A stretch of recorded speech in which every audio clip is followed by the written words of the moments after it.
Hi, everybody. Welcome to our bonus 2022 Stanley Cup playoff coverage here at FlamesNation.ca.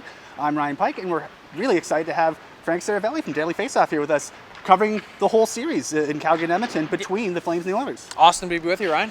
It's, I'm sure everyone's aware, it's the first time since 1991 where these two teams were playing each other. When that happened, I was a small child, and I was as well, yeah. I think we're actually a year apart in age. Yeah, well, look, it's the gray hair that throws everyone off. And the lack of gray hair that makes people think I'm still somewhat in my 20s. It's a good thing. Yeah, exactly. So we're here for game one between the Flames and the Oilers. These two teams played 4 times in the regular season. The last time they met was that wild 9-5 game during Hockey Night in Canada, where I think Connor McDavid phrased it very nicely. A bad day for the Oilers. I think the Flames felt that they played their game and the Oilers felt that they didn't.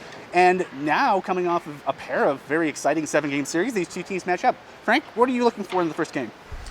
Well, really, for the Flames, it's can they get back to, now that they're not playing such a stifling defense like the Dallas Stars, it's can they get back to that offensive level that they were producing at in the regular season, because I think that was one of the real discounted things of Calgary's campaign this year, was that they were really actually among the league leaders in terms of scoring. Everyone talked about Darryl Sutter and the changes that were made defensively, but he also got the most out of them offensively as well. And so that was, they almost got goalied in round one. They got stifled a little bit by Jake Ottinger, who was fantastic, but where is the scoring going to come from? Clearly you had your Johnny Gaudreau signature moment in Game 7.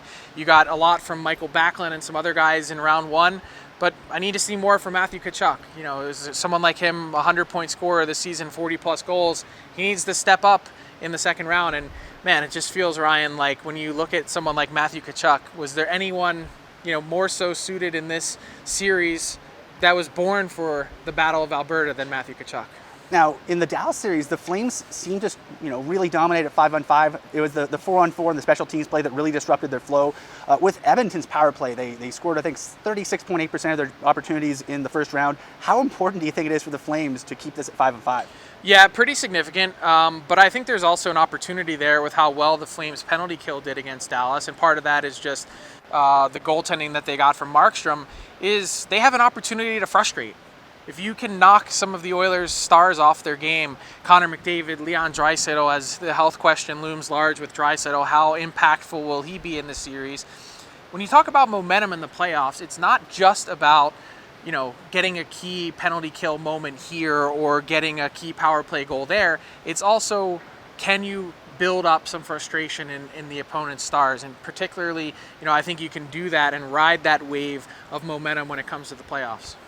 Another thing that might come in be very big in this series, home ice. The Flames won 3 of the 4 games in round 1 on home ice. It won them the series. How important with these two evenly matched teams do you think home ice will be? I'm just jacked up to see what this environment's like going to be in here. The Red Mile, the Sea of Red, to see it all and to have it go to that next level in the Battle of Alberta, to add in some, a couple thousand Oiler fans who make the drive down Highway 2. The atmosphere is going to be fantastic in both markets.